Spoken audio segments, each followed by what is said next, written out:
Hansen with my beautiful wife, Kelly Girl. We're live here.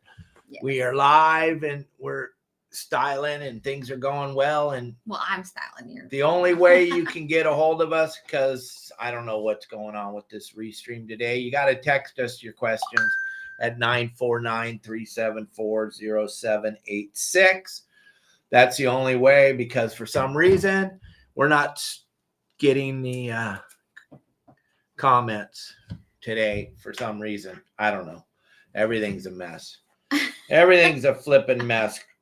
But gang, thanks for joining us today. Hopefully everyone can see what's going on here. I don't even know if we can see what's going on. We're a little disheveled today. I don't know what's going on. We're having technical difficulties, Dave. Big time technical difficulties here. But we're here and we're going to have a great show for you anyway, because that's what we do. We're going to power through it, make the best of it. Kelly Girl, do you have anything to say to everybody? Well, you haven't seen them this year yet. No, Happy New Year to everyone. Happy New Year. Hopefully 2024 is a good one for everyone. A prosperous and productive and positive year for everyone. Thank you, baby. That's very nice of you. Well, there's little Marley right above your head. He loves it when Kelly Girl's on the show. Hi, buddy. We have some major problems here at the house. We have oh my goodness. We went out and bought a beautiful couch yesterday. We went out and bought a beautiful couch and then immediately brought it home and unwrapped it and set it up, and Finn jumped right on it, took a giant 3-gallon piss all over the brand new couch that we replaced. Yes. Because he peed all over our other couch. Yes. So if anyone has any tips for us or anything we need to do, we've taken him to the vet. He's just peeing everywhere. We do have some stray cats outside that love to linger around our yard. I think that's why that he does what he does, but I don't know. Some say he may have a bladder infection. I don't know. I'm worried about him because he's her baby. He's my baby. So anyway, yeah, that's fun to deal with. But what else, Dave? Well, I'm trying to get us logged on to the other platform, so maybe you could just talk to everybody for just a second. I'm just trying to get our producer to answer. Oh, Elliot. Yeah. Elliot. Okay. Elliot can fix anything. So hopefully he can fix it in the middle of this. We can't get Facebook on here. We can't go live with Facebook. I don't know why. We're live on YouTube. We can't see our comments. The whole world's crashing down on us. We don't know what to do, but we'll do the best we can. Gang, today we were going to do something fun. We were going to read some of the comments, some of the crazy comments that we get daily. We get some of the most craziest comments from people. We get about 10,000 comments a week. Quite a few. It is crazy. And we have so many people watching us. We're getting so many views a month. It's absolutely insane. And, it's just hard to keep up with everything. We're not complaining. We do the very best we can. Kelly Girl opens her eyes in the morning, jumps on an iPad. I jump on an iPad and we start answering comments. We have a young lady, Bailey Allen, that answers comments for us. Elliot's constantly watching what's going on. We have a vast array of comments coming in all the time. And I took a picture of a bunch of different ones that we could read on air that aren't too vile, but it's amazing. It's amazing that after 48 years of fishing and driving boats and doing what I do at a super high level for a super long time, now that we post these videos all over the internet, the craziest thing is we are getting these comments from people saying we don't know what we're doing. So I want to read this one to you. Maybe Kelly can read better than I'll do the very best I can. But the tying up the boat video.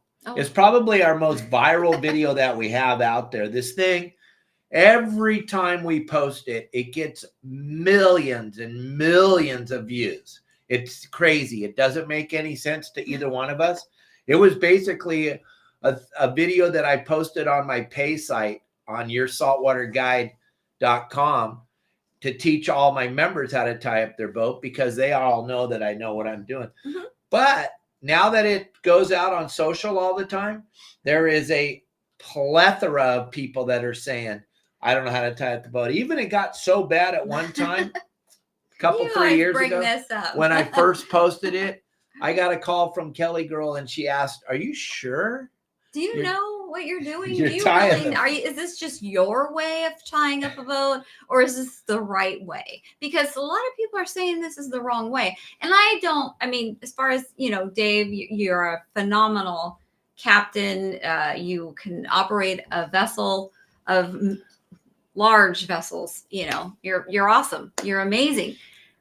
But I had to ask you, are you sure you know what you're doing? Because everybody says you're not doing it the right way. And I felt bad, but I was like, how do I answer? I was trying to help you out with the comments and I didn't know what to say because, And I told her, "Don't worry, baby. I promise this is the exact right way to do it." Then when I got home, I showed her the United States Coast Guard's website and I showed her the proper way to tie a cleat hitch. That's how we tie up boats, with cleat hitches. I don't know how you tie up a 100-mile-long barge up and down the Mississippi River tied to a tugboat. That's not my deal. I'm not that guy. I will never claim to be that. But I've had tugboat captains threaten to kill me. I've had people call us in the middle of the night to tell me that I'm teaching the wrong. It's absolutely ludicrous, that social media. But the fact that I post my phone number everywhere, I think all of a sudden they think that means they get to call us and tell us. I guess. I don't know. But whatever. You take the call and you deal with it. And that video bought Kelly a truck. It sure did. Because we get paid by the comments and the views, gang. That's how social media works. And it's just amazing that everyone wants to tell us so. Yes. I just want to read. We won't tell the people's names because we don't need them to be famous. But here's one on tying up the boat. You started with great confidence, but when you failed to make the round turn before you bend around a horn, you failed. Then you confirmed this abomination was by putting a half fish to finish. To finish a clear with another full round, what you've done is unacceptable to tie. Or no, it is acceptable to tie off a paint float or a blow boat with barnacles. What? These are the comments that we get all the time, gang. It's utterly ridiculous. And I bet most of these people that send you these negative comments have never even been out on a boat. Clearly they haven't. But whatever. Here's another one. You did it wrong. First, there's no such thing as a rope on a dock. Oh my God. Let's get this out. You guys, look. Stop with the rope comments. Dave's going to call it a rope. He's going to call it a line. He's going to call whatever he wants.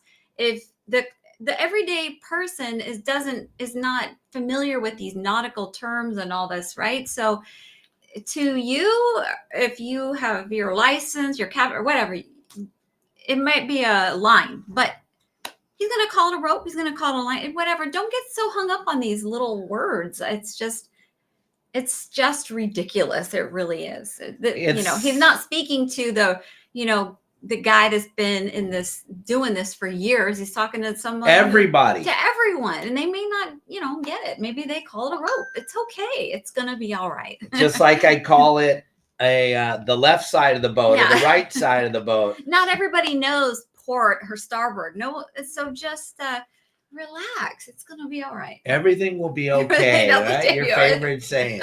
That's Kelly loves that when I tell her that. Actually. Don't worry, babe. Everything's going to be all right. Yeah. It doesn't. Okay. So let's finish this one. You did it wrong. First, there is no such thing as a rope on a dock. It's a line. There is only one rope. Second, you started the hitch on the wrong side of the cleat. There's only one way to do it. You always start a cleat hitch around the horn of the cleat furthest away from the cleat of the vessel. Now, reshoot your video. It's so funny. These people are just so flippin' funny. And then another one. Hate when people make videos that have just enough knowledge to be dangerously wrong. Dangerously wrong. Dangerously wrong. Crazy, right? And then let's see. Oh, another video that goes viral every time we post it is how to dock your boat. When I'm up in the tower on the Wild and Sack and I'm driving the boat into the dock, and this guy says, I wouldn't be doing it from the tower. Zero advantage to the tower position, especially since I've been doing it on my own for Wow. longer than you've been alive. So And I where was would like, you do? Where would I'm he? like, What's a wow, better? because I do it from the tower, first of all, because it's the perfect vantage point to see everything. And I have a crew, so they tie up the boat. But you can ask Kelly, girl gang. I parked the boat from the tower 30 feet up in the air, then ran down the tower and tied up the boat. Yep. I know. It's kind of crazy. You can do it with your eyes closed. You can. I've done it. You told me how to do it step by step, and I mean, you just watched me do it, and I've done it. Remember? You do it fine. But I mean, you've done it all by yourself. You do it fine, honey. Many times. So I told the guy, haha, you would not be on a 65-foot boat by yourself. And he says, certainly would and have, as I have personally, wouldn't take any advice from you, a wannabe. As the saying goes, those that can't do, teach. Wow. That to me is that's unfortunate. I almost started crying on that one, gang. But that's unfortunate because if these people who make these negative comments, if they only knew how experienced and skilled you are, I mean, it's just they clearly don't know who you are. It's fun and what you have done for almost your entire life. And gang, I'm not attacking any of them. I don't really. It doesn't bother me. It bothers the hell out of Kelly. It bothers the hell out of Elliot. Kelly and Elliot are ready to duke it out with anybody that makes these lame ass comments. Like, you have no idea. I just laugh. And I laugh hard. And then I go and I put some more gas in the truck that they bought Kelly with these phenomenal comments, and then just laugh a little bit harder. I don't take any of it personal, because Kelly girl will tell you, 1993, I made a series of videos with Danny Jackson and Joe Bongos, and we went out and we videoed the whole California coast. We made a library. We sold them as VHS tapes, the Southern California hotspots. That's when Captain Dave started getting to be hated by the industry. Then why? Because I was giving it all away. I was helping all of you to be successful when you went out fishing. Now listen, I was one of the main people we would never share a thing with any of you. The code in the day was share nothing with private boaters. Do not, oh my gosh, if you want to get cut out of the industry and cut out of the code groups, if you got caught sharing with the private boaters, you were not a good human being as far as the sport fishing boat industry figured out. It has come 100 million miles the opposite way now. Now you've got actual sport boat captains that are sport boat captains right now, trying to do what Dave does. They're trying to do what I do. They're trying, but they're also, out of one side of their mouth, they're saying, "Oh, that Captain Dave, he's a sellout." And then over here they're going, "Oh, we need to make videos. We need to make videos and show our passengers how to catch them." And then they're like, "Dave makes videos and he sucks. We need to make videos." It's like so funny to watch the industry evolve into something that I was doing. Most of these kids weren't even born yet when I started doing it. And now they're like superstars of sport fishing, and they have their own little websites that they don't have anybody on them, but they have them. They have their own little websites, and they have their own little Instagram, YouTube channels where they talk to like 12 or 15 people at a time. Basically, I call that talking to air. But it's funny. It's so fun to watch, and you guys can see it every single day. It's not like we play hide the ball. My stuff's out there. So then I started working with Jason and Ali over at Bloody Decks. Now it's called BD Outdoors, but back in the day, I was the most hated person on Bloody Decks. I would get vile, miles and miles of vileness. She was the most popular woman on Bloody Decks at the time. So then it made me even more hated because I had a successful guide service charter boat business. Then I had the hottest young lady on the website as my girlfriend, and then soon to be my wife. So I was super hated by the industry. You don't understand, gang. Then my buddy Billy Kay came along, and he started gathering up all the hate that I owned. I owned all the hate and I loved it. It was so fun because hate made me busier than you can even imagine. I was so busy and it was all because of all the hate. And then we turned that around and we started being so positive. Even though you would hate and say vile things to me all the time, I would turn it around and just be nice to people. And they didn't quite understand how to act. Right. If you guys want to see a viral video, before videos were viral, go look at my video I made on the proper way to tip. Oh my goodness. Thanks. Over on Bloody Decks, or BD Outdoors now we call it. Over there, this thing went, I don't know, 20 something pages long before videos were viral. Well, tell them why. Like what did because I tried to teach you the proper way to tip. When you get on a boat, you can't tip like when you're in a restaurant. And you've seen me do the tipping video 100 million times if you follow me at all. But I tell you, you can't tip 20% when you go on a sport boat. That's not fair to the people that work on the boat. Now, if nobody works and it's just crappy captain and crew and they're not working and they're all smoking cigarettes and staring at their phone all day, don't even tip them at all. You're on the wrong boat. That's but what they're doing. You got to figure out how they are working. They're out there. Oh, Elliot fixed it. We're all good. That's why the count's going up. Now we're getting lots of views again. Yes. Today is Text the Show. Yes. And we're getting a lot of texts now. They're coming in. Everyone can see us. Sorry, gang. We had a little technical difficulty in the beginning of the show, but we're rolling along and we're talking about the massive amounts of hate your saltwater guide gets. We're just doing something fun. I'm just reading some of the most funniest comments that you could possibly imagine for someone who drove boats for 48 years. Are there more? Oh, there's still more. Do you want to read them? Or you want me to read them? No, I'll read them. If I could just borrow your glasses. Because we can't see. I know neither one of us can see. I think my vision is worse than yours. But gang, where'd you go with it? Where'd you go? Touched a button and the whole world just ended. Okay, we're going to go to photos. Okay, right there. All right, thank you very much. Which ones? Oh my, there is quite a few here. Right here. One of those you want. Let's go. Okay. And what is that one on? This one, I don't know which one.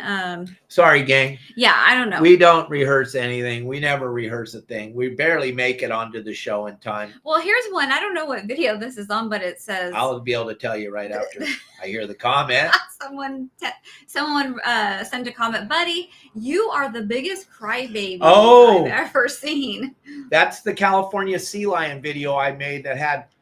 Elliot posted it late in the afternoon one day. The thing's got over 3 million views right now. And it's those sea lions that are sleeping on the dock. And I tried to explain to everybody how sea lions are taking over Southern California, Northern California, Oregon, Washington, Cabo, and how you can't even get down to your boat. And so this guy tells me, without knowing anything about my history, saying that I'm a crybaby because I can't get to my boat. Pretty crazy. It is just amazing. All these people want to jump in and say this, but we have a plethora of questions here if you would like to. But it's really fun. It's really I don't know, frustrating because people on that one video, they have commented, well, just walk up and they'll jump in the water, or use a cattle prod, or take a bat with you, and you can't do that. I mean, it's the most protected animal on the you're gonna go to prison, or it's the most protected animal on the planet Earth. They have more rights than a human, and I can't do anything. But I was just trying to make people aware, and then all these this guy says, warriors. And then somebody else commented on the same video, I'd be ashamed of myself if I couldn't figure out how to get by the sea lions. He shouldn't be reproducing. Okay, but people just don't understand. I bet this person has never been on a boat or never had the opportunity to reproduce. Exactly. Right.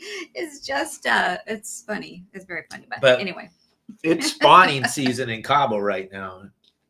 Is it? Yeah, I think maybe later we'll have to spawn. Dave. Oh, David. How dare I? Gang, today is Text the Show. Listen, I know there's a phenomenal amount of comments coming in. I know you guys are commenting like crazy, and I appreciate that, but I can't see them today. We've had technical difficulties since we started the show today.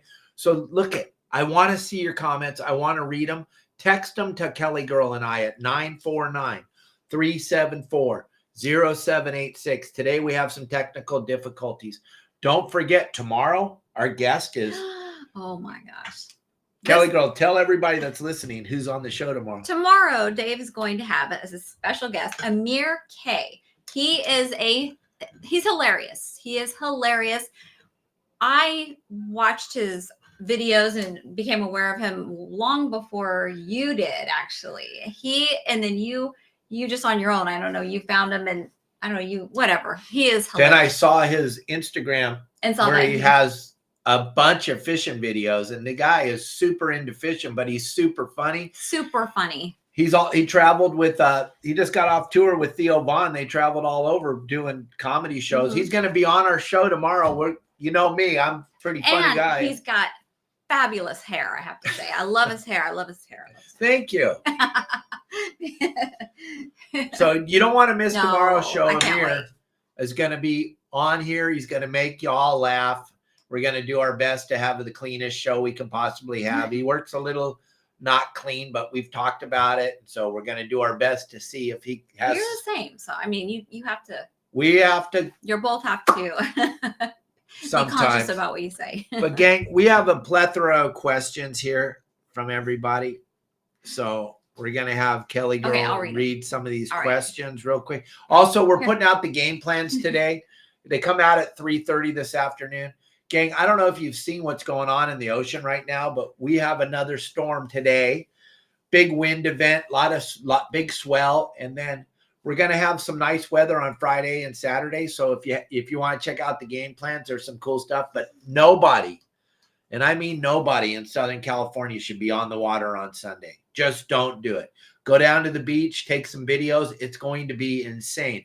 At 8 o'clock in the morning on Sunday morning in San Clemente, California, not the island, San Clemente, California, the wind is going to be 30 knots on the beach at 8 o'clock in the morning. You do not want to be on the water. It's going to be unbelievably scary out there. Don't go. I don't care if you've had this trip planned your whole life. Do not go Sunday. Ooh. All right. We got some questions, baby girl? Yes. Okay. Let's hear one of them. Let's see. Oh gosh, let me see. Okay, wait. Here we go. Let's see. Okay, this is from John Stanley. Hey, John. Good afternoon, good morning, good evening. Happy New Year. Happy New Year. He wants to know if you could assign a New Year's resolution to me, what would it be? Just be nice. Oh my God, you did not just say that out. No, Dave, stop. No. Here's what I would give to Dick. He wants to know what New Year's resolution I would sign to you, and that's not read while you're doing your show. But you do. No. That's okay, because I don't know how to read anyway. Mine would be that you be nicer too. So there you go. Okay, well, we both are going to work on being nice to each other. You're not going to work on it. I am, but you won't. You won't make one. Gang, real quick, while Kelly's reading these questions ahead of time. Gang, I want to let you know Pacific Sport Fishing Alliance and myself are teamed up. We're going to be at the Bard Hall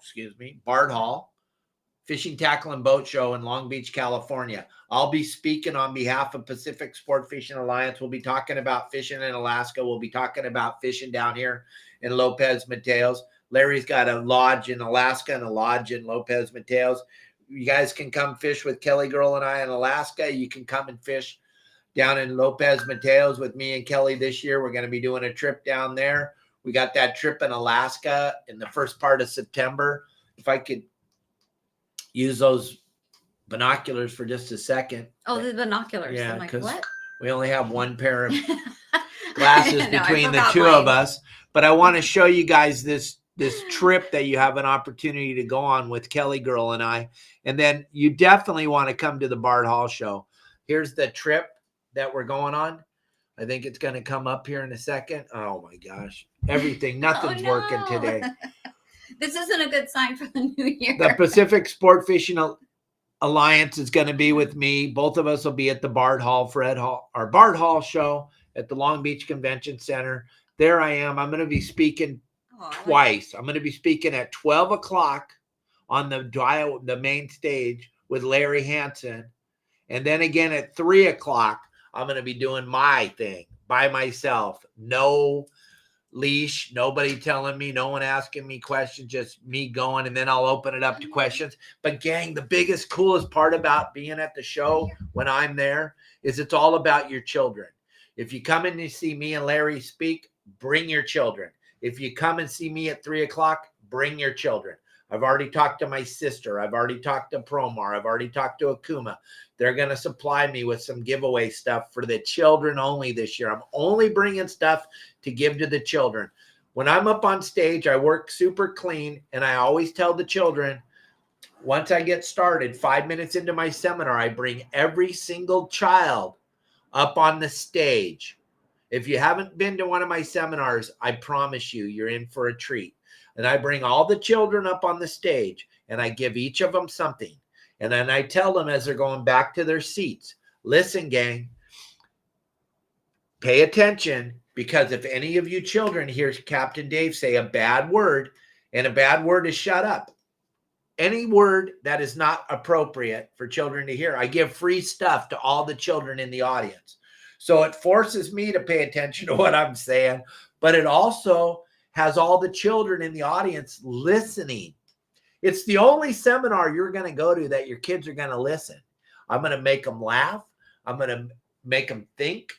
I'm going to be there. I'm going to bring them on stage. We'll make it the greatest day of their lives, because if we don't have the children involved in this thing, gang, if the children aren't involved, they're going to take it all away.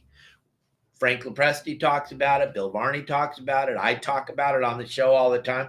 We are under siege to take away recreational fishing in the United States of America. And California is really, really, really trying to take it away from us. So it's super important to get the children involved. I get them very, very much involved. I bring them up on the stage, like I said. I give them free gifts, and then I have them listen to me out there in the audience, and it works out really well. So if you have never seen me, come to the Bard Hall show. You're in for a treat. I promise I will entertain you. I'll make you laugh. I'll make your kids laugh. I'll entertain you. Plus, you're going to learn all kinds of cool stuff about fishing and all about traveling to Baja and fishing and traveling to Alaska. And fishing with Kelly Girl and I, Alaska is going to be spectacular. It's going to be fun. All right. Okay. Here's a question for you. Would you consider doing a Your Saltwater Guide community meet and greet event on March 9th after the PCS show? So, everybody could meet other members and you and your other guides. What do you think about that? That's a good idea, I think. That's a phenomenal idea. That's a great idea. And this is from Brian. This is from Brian's, I don't know, Siwecki? Okay, that's a the great 9th. Idea. What is the 9th? Is that the end of the show? That's probably the I don't know. We'll have to look it up. I'm not sure. Okay, but I'm all that. That's a great idea. It's a phenomenal idea. We can do that. We can all go have pizza somewhere or go do something. Yeah, I'm in. We don't need to go to a bar, because I don't drink and neither does Kelly, and we're not gonna. I don't want a bunch of drunks hanging around me, because here's the deal: when you're drunk, you have to keep touching me, going, "Hey, Dave, can you do that?" Stop. I can hear you just fine without you touching me. I promise. So I'm sorry. I'm not attacking anybody that drinks. I'm just not into it. I'm not into it. I can't, but it does allow me to go, was I like that? I can't imagine I was a sloppy drunk.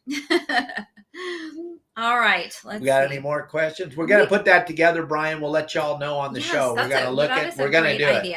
We're either going to do it that day or one of the 3 or 4 days that we're up there for the show, because we really, to ask Shayla and Eric or anybody to come and take care of Marley the whole time, it's kind of a big deal. And I think if that's the Monday after the show, we're flying home that day to get back to Marley.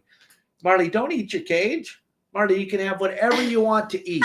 You don't have to eat your cage. Yeah, does anybody know what that means when monkeys eat their that he's hungry fabric? I don't know, but he has a ton of food there. It's everywhere. Everywhere. There's food there, there's food here. Okay. Could you do a show on how to keep your pets safe on your boat?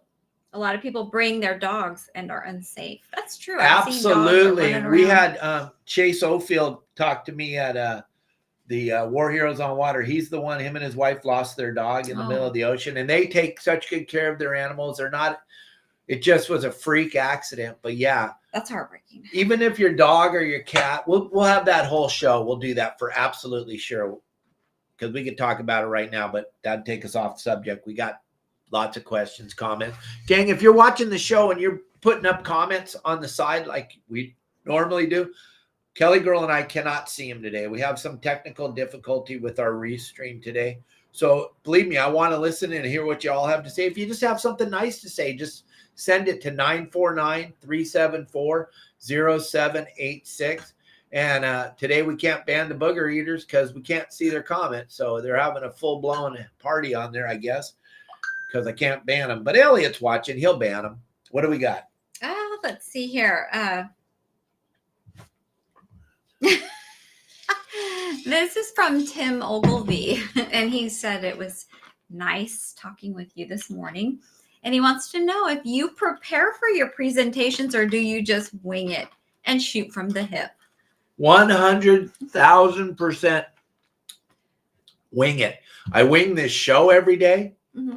There's times, I'm just going to be honest with you, gang. I do a live podcast Monday through Friday, and I've been doing it for 3.5 years. And I don't miss very many days. The only times I miss is if I'm fishing. Mm-hmm. But I go live afterwards. Gang, there's a lot of days where Kelly and I, right before I hit the live button, I'm going, what should I talk about today? I don't even have, a lot of times I don't even know what to talk about, but then I go, once it goes live, once the red light is on up in the corner, I'm on, and I know how to be on, and I can be on, and I can go and go and go because I got tons of stuff to talk about. But no, I don't prepare for nothing. I remember 16, 17 years ago when I took Kelly to the first seminar I took her to with me. I came in off the boat. I'd worked like 15 hours straight, jumped in the car, and we drove to Long Beach. I was covered in blood and guts and fish scales all over my arms, and drove up there, jumped out of the car, and Kelly goes, wait, where's your presentation? What do you, and I go, presentation? Yeah, do you have any like note cards? Do you have an outline? Anything like that? Or you just, what are you going to do? What do you say? Yeah. Go ahead. I'm sorry. And I just, no. I wanted everyone to understand. Because it's still that way today. Dave, I'm the opposite. I'm probably like the polar opposite of you. I am a very, I wouldn't say organized, but I like structure. I want to know what to expect. And with Dave, when he asked me to be on these shows, what are we going to talk about today, Dave? I don't know, whatever. And so I would like to know, a little structure. Yeah, a little structure. Have a little bit more structure. That's what Bill Varney told me too 3 weeks ago. He's all, hey, Dave, let's have a little structure so I can get into some topics. I'm like, that's weird. How about if I just woo? It's like, he gives me a list. I'm just pulling back the covers on this show. He gives me a list of things he'd like to chat about on the show on Wednesdays. And I'm like, well, it'll be cool if we get to those, but I got some stuff I want us. Oh my gosh. So but yeah, no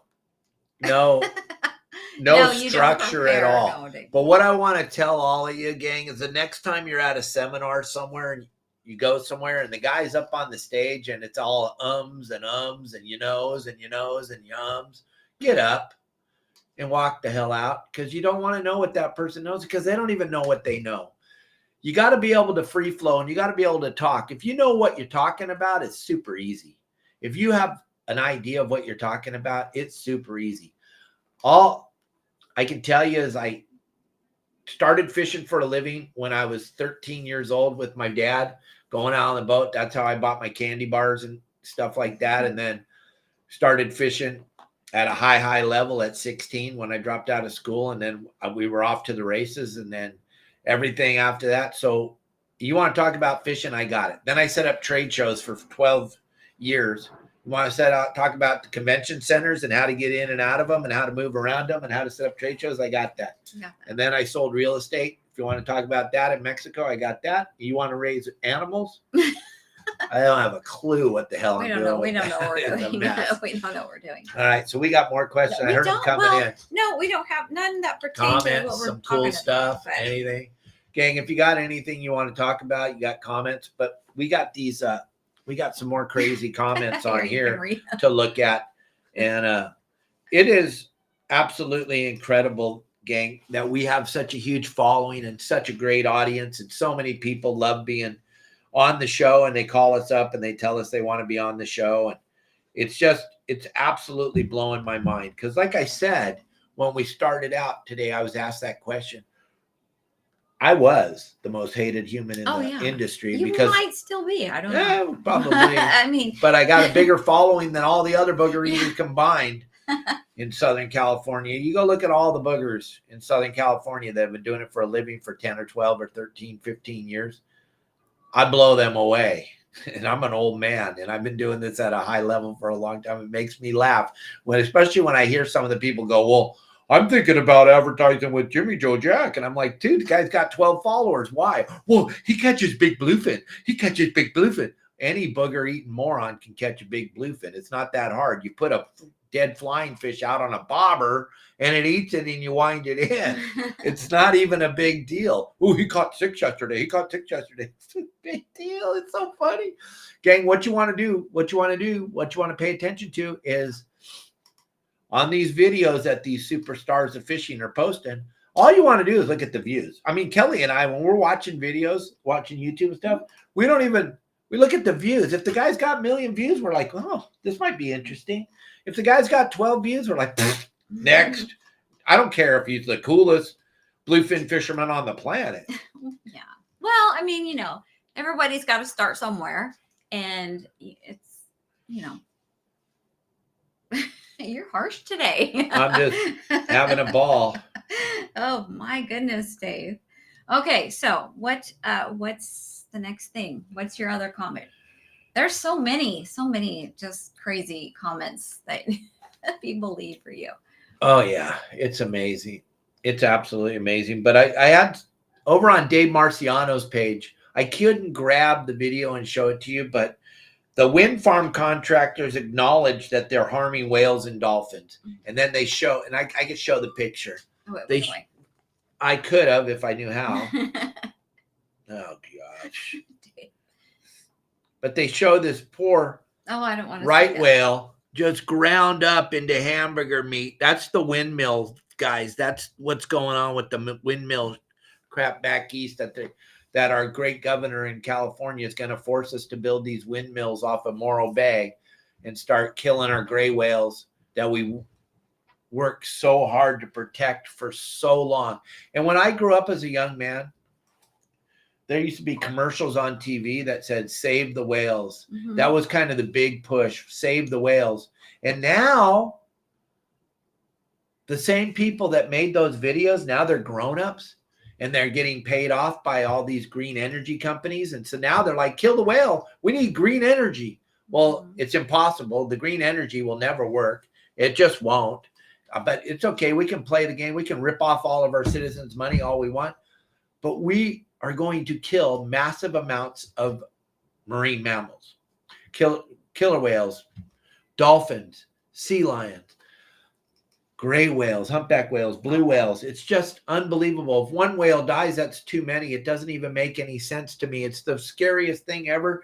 This windmill thing doesn't work. And then if you go and you dig a little bit deeper, and I'm digging deep all the time, and I get videos from people, the amount of bald eagles that are being killed in Wyoming, it's almost like if you watch and you read about it, it brings you down to your knees and it makes you cry. You see these poor bald eagles, which is our bird. That is our bird. Not one bald eagle should die for green energy.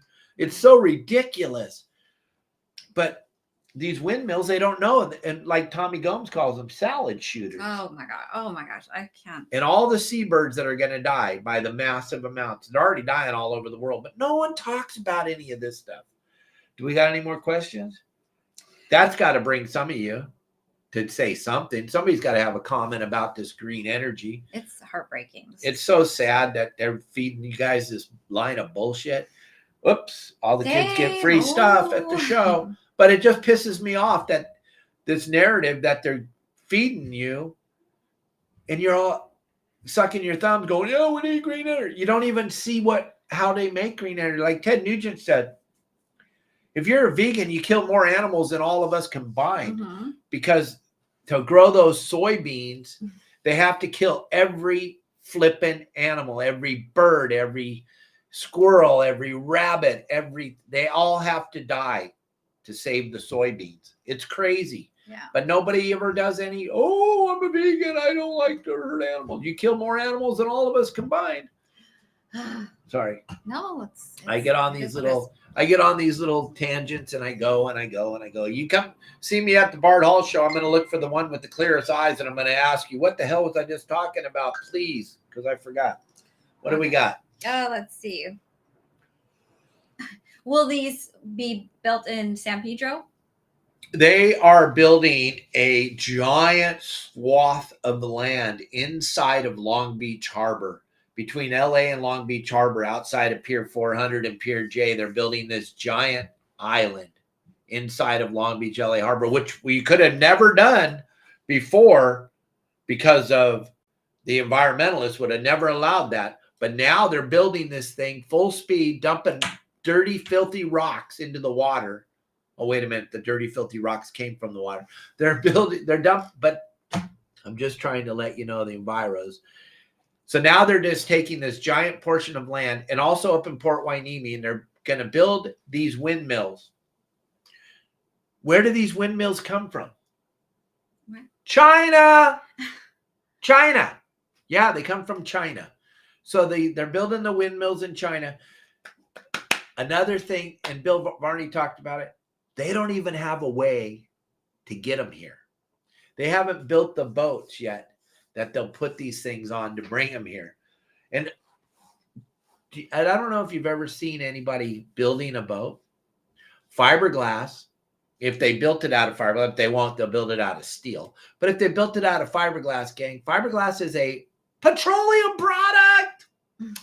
I know, it's hard to believe. Then each one of the windmills hold 2,500 gallons of oil. Each one of them. Wow. They won't operate without the oil inside of them. Do you think salt water is a corrosive? Yeah. So if you put a big giant windmill in the middle of the ocean and have it spinning around, do you think that those bearings are going to have a problem spinning around without the oil in them? Probably. And then when they start to leak oil, where's that oil that they're leaking going to go? It's just the most ridiculous. But how realistically are these ever going to be built in California or put in California? Probably not. It'll be like the bullet train to nowhere when they stole all that taxpayers' money. Yeah. So they'll just be 15 paid years ago. They'll just be paid for the taxpayers are going to pay for them, but nothing will ever be done. Gavin and his buddies will stock all the stuff in Long Beach, make a huge giant mess where you can't get around. There won't be a workaround to get around all the equipment, and then they'll just leave it laying there. Like if you were to travel up Fresno area and up in that part of of California, you will see massive amounts of equipment left all over some of the greatest farmland in the world. And they just drop this garbage all over the place, and then they just let it set. And it's set today, and your money, my money, Kelly's money, all the money that they took out of our paychecks, the taxes, that went to buy all this equipment, to lay it all over the middle of the greatest farmland in the world. And it just sits there and rots now. And it's the same thing they're going to do with these windmills, because there's no money to complete the project, because the guys that propped it all up already stole all the money. It's so funny. It's just so sad. And I know I'm really not supposed to talk about it because we could lose part of our audience. And I'm sorry, Elliot, but sometimes I just have to talk. I can't help it. All right. Well, we got no more questions. We got some comments. No, but okay, let's hear some comments. I can read. No, they're not. Oh, we got some haters? No. I love haters. Yes, I know you do. What is that? Nothing? No, still? they're nothing. They're like your personal stuff. So. Okay. Okay. So, Dave, this is like super random question, but I like it. This is from Tim Ogilvy, and he wants to know: he remembers his first fish that he caught at 5 years old? I believe is what he said. Do you remember your first fish that you caught? And oh my God.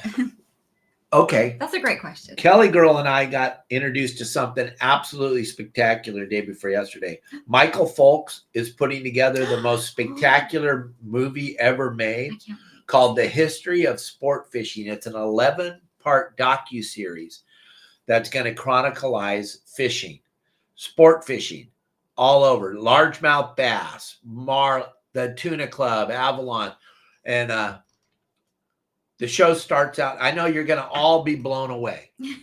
The very first part of the show is me. Is you. Gang, you're going to be blown away. You're going to go, how in the hell did Hansen get in on that? Well, I didn't do anything magical. I just do what I do, and I just turn people on to fishing on a daily basis, and I just do what I do. But it talks about my very first time going fishing with my dad. Don't start crying. I can see the tears flowing up in your eyes. And I was 3 years old, and they were putting my shoes on. My mother was putting my shoes on the counter, and I got to go out on the boat with my father. He was running the boats off the end of the San Clemente Pier at that time, and it was on the Sum Fund because that was the boat he was running in 1962, 63, 64. And I remember going fishing with him and catching a calico bass, and he held the pole, and I turned the handle, and that was that. Mm-hmm. And I just, like I said on the show, that's when I knew that's what I wanted to do. I wanted to go fishing. I wanted to teach people how to fish. I wanted to do what my father was doing. I wanted to take people fishing and turn them on to fishing. And lo and behold, here we are. 59 years later, I'm 62. I went fishing with my dad when I was 3. I'm so addicted to fishing. I am super into it. I'm super into teaching people how to fish the right way so that you don't look like a booger eater like some of these TV shows. There's a TV show that's kind of a big deal in Southern California. At least the guy that made it thinks it is. But he's it's so fun to watch him fish with the reel upside down backwards and reeling with his hand behind the reel. It's kind of funny. It is. It's absolutely ridiculous to see these people teaching people how to fish that don't even know how to fish themselves. It's pretty funny. You know what I think is funny is we'll be watching a television show or a movie or whatever, and they'll have like a scene where people are fishing, and like a lot of people are holding their they're like fishing pole wrong. It's like upside down, or the reels. It's funny because the people. You learn the right way to do it. Well, yeah, but these people who are making movies, do they not have somebody there to say, "Hey, wait a minute," Well, they're watching some of these superstars of these it's just funny. TV shows that are out there fishing. Pretty funny stuff. Showing people how to fish the wrong way. It's just so obnoxiously stupid. But okay, this is from Matt, and he wants to know what's your funniest memory while fishing. Oh my goodness. Funniest memory while fishing. That I'm gonna have to think about that one for a little bit because there's been so many. New Year's Day when I went fishing with Pete Grossbeck, the great IGFA Hall of Fame captain Pete Grossbeck, but he's a good close personal friend of mine, and there is nobody that gives me as much crap as Pete. I mean, it's nonstop, constant, all the time. Well, we caught 40 yellowfin tuna on Christmas Eve on Pete's boat. And we were in this wide open ripper yellowfin, and the boss quit fishing. His family was done fishing, and Pete and I were both catching a tuna to end the day. And we were fighting these tuna, and I tapped his deckhand captain, Chris Ham, on the shoulder. I go, watch this. And Pete was fully involved. The rod was bent over double. He's holding it. He's getting a little bit of line at a time. And I just walked over and I flicked it in free spool. I go, what does that button do? And I giant backlash. And tell the rest of it. What happened? He wound over the backlash and caught the fish anyway, and then punched me in the arm pretty hard. It was pretty funny though. Crazy. Another time, one of my really good friends, and Kelly knows him, Big Wave Dave, we were fishing on the Prowler back when my buddy Buzz Brizendine had the Prowler, and we were out tuna fishing. We were catching 50, 60-pound bluefin. This was 30 years ago. And Dave was hooked up to this tuna, and he'd been around the boat 3 times. And he had a pair of shorts on that were kind of just a tiny bit too big. And so they were just getting ready to gaff the fish, and I pulled his pants down. and he couldn't reach down and pull them up. So he had to finish the fish off with 30 people on the boat with his tallywhacker hanging out. Oh my goodness. Are you kidding? Yeah, that was a pretty funny time. But we have a lot of funny. You have a. I don't have any funny. I don't have any funny memories. Funny. I've had a lot of embarrassing memories. Thanks to Dave. Dave. Yeah. I would never. Yes, you would, and I you would always never. do. Dave, here's another question. This is from Rob. Hey, Rob. Your main dude. What was the hardest part of keeping consistent employment within the commercial fishing industry over the years? Has it changed more recently? Back in the day, gang, you had to work really, really hard to stay on the boats working for the captains that I worked for. There was nothing like what goes on today. There was no cell phones. There was none of that stuff. So you had to work. And if you didn't work your ass off, then you didn't get to work on the boat. And back in those days, there was plenty of people that wanted to work. So it was very, very dog eat dog in the sport fishing industry back in the day. And then I already had a big X on my back because my father was the dawn of sport fishing and everybody knew. And I was called the print back in those days. I'm just telling you. So I had to work extra hard. That makes me laugh. I'm sorry. To be on the boats. I know. But that was what they called me. That was my nickname. I got thrown in the water more than anybody could imagine when I was a kid. Anytime I even looked stupid, they would throw me in the water. It was a different industry today. When I see these kids on the boats today working on these with their goddamn cell phone, with their damn cell phone, it blows my mind. First of all, we be in HR every day because I don't have a filter and I don't believe in all that crybaby stuff that goes on today. So I would probably throw your cell phone over the side. I would make them all put their cell phones in a bag when they get on the boat. You can't have your cell phones till we get in. Sorry, I just don't get that. I don't see how they can be out there working on the deck with their damn cell phone in their hand. Or what about the deckhand that comes on the boat before a trip? You know, hopefully he's on time, but sometimes they're not. But comes on the boat and says, "What time do you think we'll be done?" That's always such a good question to ask Dave right before to start the day off, huh? What do you say to that? Do you like that, Dave? Well, then I ask them, why? Do you have something to do today? And they're like, yeah, I have to. And I go, well, you better call right now because you're not going to make it. Because once you allow me in, once you peel back the cover a little bit and let me know that you had some other shit that some other things that you wanted to do, I'm going to make dang sure you don't make it there. We're on a job. We're there to work. We're not there to get in on time. I don't know what time the fish are going to bite. I have no give up in me. I never have. When I was running the boat every day, I take every trip personal. I think that the most important thing for me to do is find you some fish to catch. And if it happens at 6 o'clock at night, we've been out all day, it happens at 6. If it happens first thing in the morning, it happens first thing in the morning. But whatever. I have no idea. When I go on the boat, if you invited me to go out on your boat, the last thought I'm ever going to think is, when are we coming in? We're going to come in when we come in, gang. That's the worst thing you could, and I think that'd be a good show. What are the worst things you could do to your friends when you go out on their boats with them? Well, first of all, is tell them you need to be somewhere. If you need to be somewhere, don't even go. Stay home. Don't even go on the boat. Don't even go with them. Just stay home, because you're putting a negative condition on the trip by everyone on the boat thinking, oh God, we got to get home in time for Kelly to go to her hair appointment. Yeah.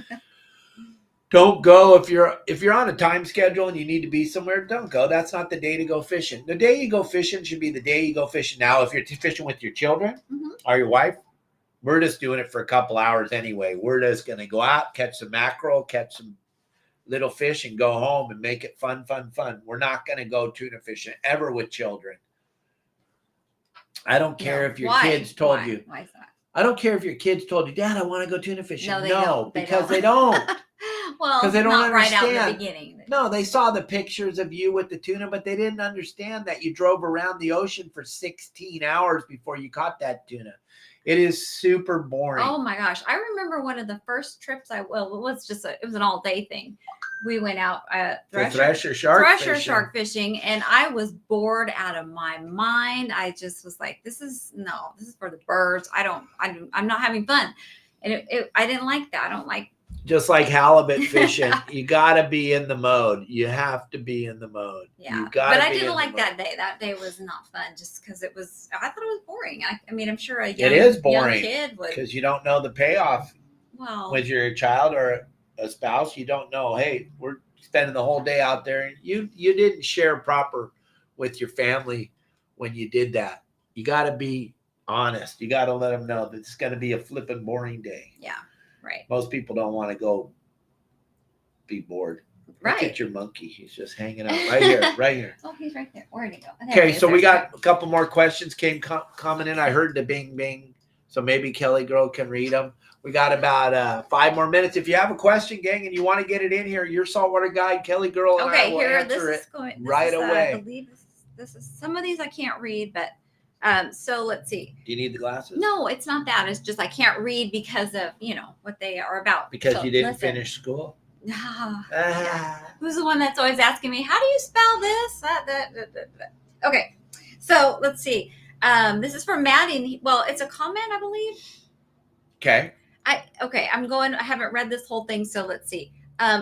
He says he's been on a couple sport boats, not ever in Dana Point, where the deckhands only help hook up the regulars. Very frustrating, to spend that much money and not getting the best treatment. But he's never had that problem in Dana Point, of course. But is that what's the deal there, Dave? Why? Here's the deal. Is there some I have a lot of friends in the industry that are like the owners of the boats and stuff. You can send us, you can call us, whatever. I don't care. I can't post on social media. I can post on my website because it's mine. I'm not going to post on social media and rip people's covers off, but there is a plethora of boats I would never go on and I would never send my friends on. And if you are looking for a boat to go on, to go fishing on, you always want to check in with me. If I'm only going to tell you the truth, all I got at the end of the day is my name. My name's still pretty big. I've been in the industry for 49 years. If I wasn't doing things right, you guys wouldn't be watching me. I'm going to tell you the boats to go on. I'm going to tell you the boats to not go on. There is a plethora of boats I would never put any of my friends on. And it's just when you go on a boat and you have a bad experience, chalk it up to lack of knowledge. You didn't ask the proper questions before you went. Don't ever go on that boat again. Don't go on social media and make some dumb post and call them out, because most people do that and they don't mention the boat's name because they're cowardly. Listen, call me or text me. My phone number is on every bathroom wall in America. Plus, it's all over social media. I'm not afraid. I answer every call. He's not lying. I answer every call. I'm not afraid. I'll tell you exactly who to fish with and exactly who not to fish with. There's a couple of boats that think that it's so funny to treat their passengers terrible. They think that's so funny to treat them terrible. And I don't get it. With as hard as it is to get people to go with you on your boat nowadays with the economy and everything, I can't imagine not treating you like you're the king or treating your family like they're the most important thing on the boat. Regulars, they're already there. They don't matter to me. They're my friends and I had a good time with them. But the most important people are the brand new people that came on the boat because they don't know what we're doing. They don't know. So it's super important. When I was running sport boats, my wheelhouse was open all the time. I know it's going to blow your minds, but I invited every single passenger to come up in the wheelhouse and hang out with me and talk to me. I wanted you all to know what we're doing, what we're trying to accomplish, and why we're not getting it and why it's not happening today. The last thing you want is somebody down there on the deck working the crowd up into a frenzy because they went on a boat yesterday and the captain didn't I used to take all that away right away and come on up in the wheelhouse. You have a better idea of what I should be doing today? Please come up and let me know because, man, I haven't been out since yesterday and I really don't know what's going on out here. So if you know more about what's going on, please feel free to let me know. And that was how I started my day out on the PA every morning. I would introduce myself, then I would take the power away of the passengers and I'd invite you all to come up in the bridge and talk to me. There would be times where I have 15 people in there, right? Yo. And I let all the children drive. the whole time. You can drive all the way to wherever we're going, because I still have a captain. He's still alive, Danny Clutie. He used to let me drive the Clemente when I was a kid, and I used to tell my dad. He would go, "You want to go fishing tomorrow?" I go, "Yeah." Is Danny the captain? "Yep, I'm going. I'm going." Danny would let me steer the boat. I didn't know what the hell I was doing, and I know I wasn't steering. I know he is now, but in those days, that's all I thought. So I carry that on to children today. If I'm on a boat and I'm seeing what's going on, I always tell the captain, "Hey, let the kids drive." "Oh, I don't let the kids drive the boat." "Well, you're an idiot, and I can't fix stupid." Oh, okay. Did you ever get into a fight when you were running sport boats? Like, did anybody, a passenger, ever like, want to fight you? Or Oh yeah. I mean, I'll tell you the story. I had the most unbelievable. I was running double half day out of Dana Point on the Seahorse. Double half day is we go out at 5 or 6:30 in the morning, then we go back out, come in at 11:30, and then go back out at noon. Picked up my 60 people at noon. One guy had been at Turks celebrating. He was going half day fishing. And Turks is a bar. I don't know, a bar restaurant right there on the boardwalk in Dana Point Harbor, and he overserved himself. Then he came out on the half day boat in the afternoon, and every other word out of his mouth was an F-bomb or all kinds of vile stuff. And the boat was full of children and moms. And I kept telling the gentleman to bring it down. Then he went to the galley and he tried to buy a beer, and I wouldn't let him have any beer. Oh no. That started this giant mess, really big mess. And now he wanted to kill me. And he told everybody on the boat that he was going to kill me. Oh. So I didn't know what to do. I'm not going to let my crew beat the hell out of the guy on the boat in front of all these people. So I called the Dana Point Harbor Patrol. They came flying out of the harbor. We were only like 15 minutes from the dock. They came flying out on the red boat. They jumped on the boat. They bounced him all over the boat, put him in handcuffs, put him on the fireboat, took him back. And then that afternoon I was running Twilight, and he got a hold of a VHF radio, and he told me on the VHF radio several times that he was going to kill me. And so when we got into the dock, he was there, and he got to go to jail. Oh, again, wow. How exciting for him. He got to go to jail twice in one day. Unbelievable. So yeah. And then I was in a giant fight on the Sun Fun with me and Rick Dosberg. We had like 8 passengers on the boat, and that's another story for another time. And hopefully Rick will come on the show. All right, we have one more question. Okay.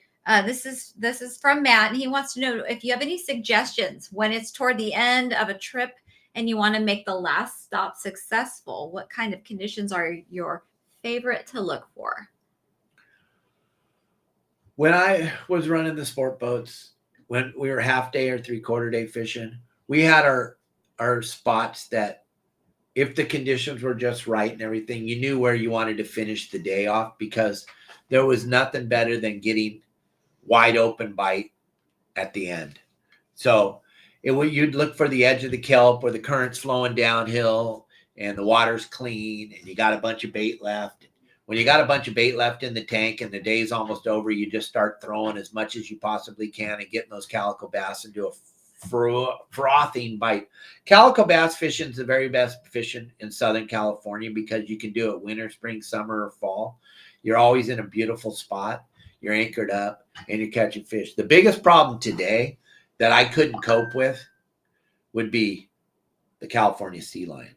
Back when I was running boats, we didn't have that problem. There wasn't as many. What people don't understand is every 9 months, the population of the California sea lion doubles. So because I'm sorry, they have two uteruses. Two uteruses. So why they're pregnant, they can get pregnant. They have a pup every 9 months. They never aren't pupping. They're always pupping. They're always having babies, constantly having babies. They normally have one. Sometimes they have 2, but the second one normally doesn't make it. But gang, if you just think that there's 4 million sea lions, California sea lions, from Alaska to Cabo. Now they're up in the Sea of Cortez. They're up in all the rivers and streams and everything. this animal multiplies, doubles every 9 months. That's an incredible number. And it's just happening, and you just can't even slow it down. All the captains that I talk to that run half day and 3/4 day today, they tell me it's almost impossible to catch calico bass today, because as soon as you set up on the edge of a kelp, you got 4 or 5 kelp coyotes on you. And it's just tough. It's really, really tough. And there's nobody who's going to do anything about it. That's the most protected animal on the planet Earth. So it makes it real tough. Rock fishing, something like that, might be a better alternative as a sport boat captain today. But you can't really fish the way I fished back in the day because of the California sea lion. On the private boaters, we got a much better opportunity. We're not that, sea lions follow us, but we can get away from them on a private boat.